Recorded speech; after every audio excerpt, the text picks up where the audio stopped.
we are doing is trying to develop the curriculum and to make plans for what the school might look like on a day-to-day basis.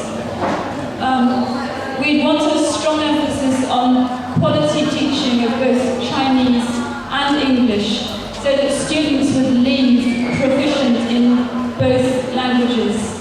Now, for those whose children have struggled with one or other of the languages, you'd be interested to know that we would look at streaming the children very carefully according to their ability and their level of knowledge. So that, for example, native speakers will be taught in one group, children with a strong level, the second language level, will be taught in another group, beginners will be taught in another group, so that everybody could make progress according to their aptitude and their background knowledge.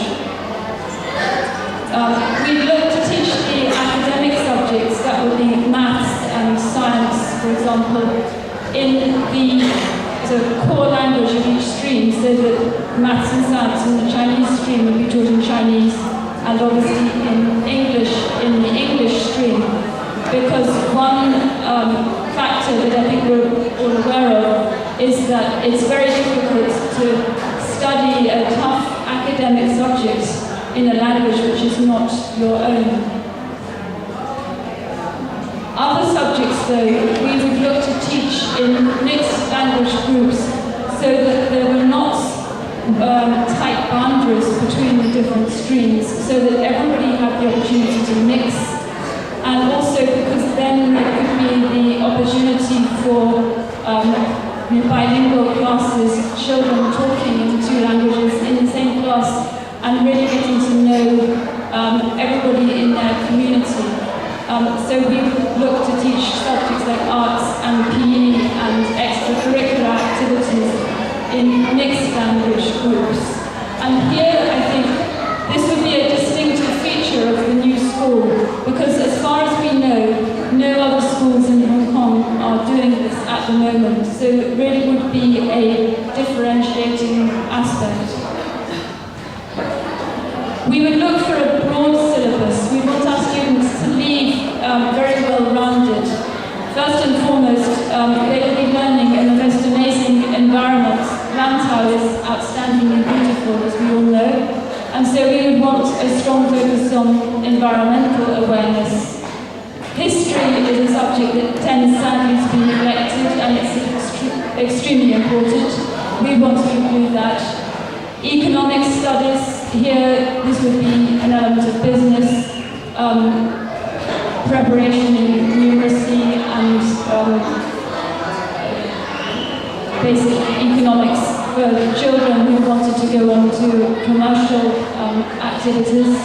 And awareness, of course, of Chinese culture, because we're in the heart of a very old Chinese community here, and multicultural themes to enable the children to benefit from the multicultural environment, which is also an aspect of who I was. I'll make some addition, if you don't mind. For liberal studies in the Hong Kong syllabus, the emphasis is on higher order thinking, critical ability to think about issues, the ability to be adaptable, the ability to communicate. And all these liberal studies we find in Weibo, we have already a very strong base, because as we all know that each year we see many ESF and ISF kids come over to Weibo.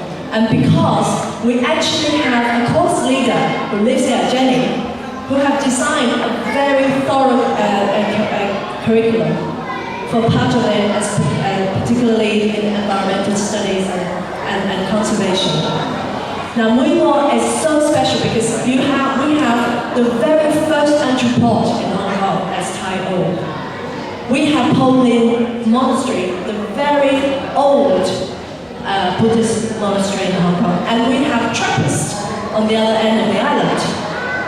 Now, we also have the airport and all the economic development in the north.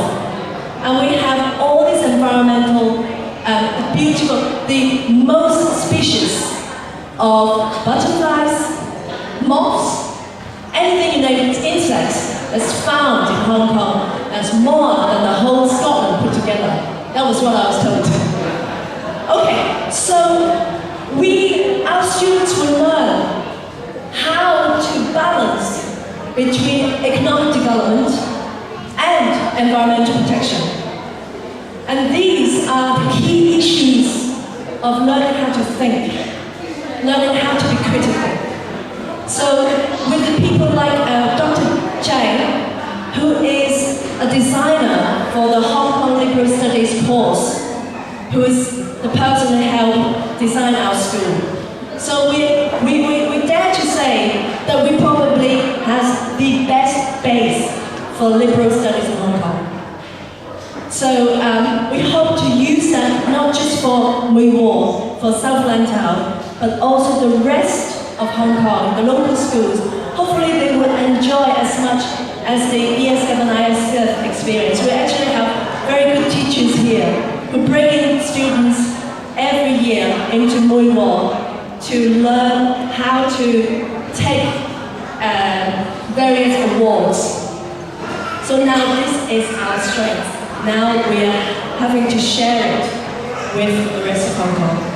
Very diverse community, and if we all try to contribute to the school environment, we can have a completely unique school, which we would hope might be a model for other schools in Hong Kong. To move forward and to convince the government that we've got a really good proposal for a school, we have to bear some questions in mind that they will ask, and questions that we need to ask ourselves. Which model can suit the biggest majority of the community? What does the new school need to be successful? What are the unique selling points of the school to ensure that everybody keeps on supporting it? And how do we really clinch the deal with the government and get them to return the premises to our community?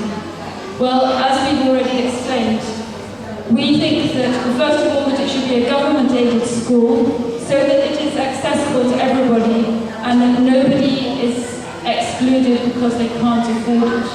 I think those of us who know that the ESF are just introducing a $25,000 debenture are particularly conscious of this in the expatriate community at the moment.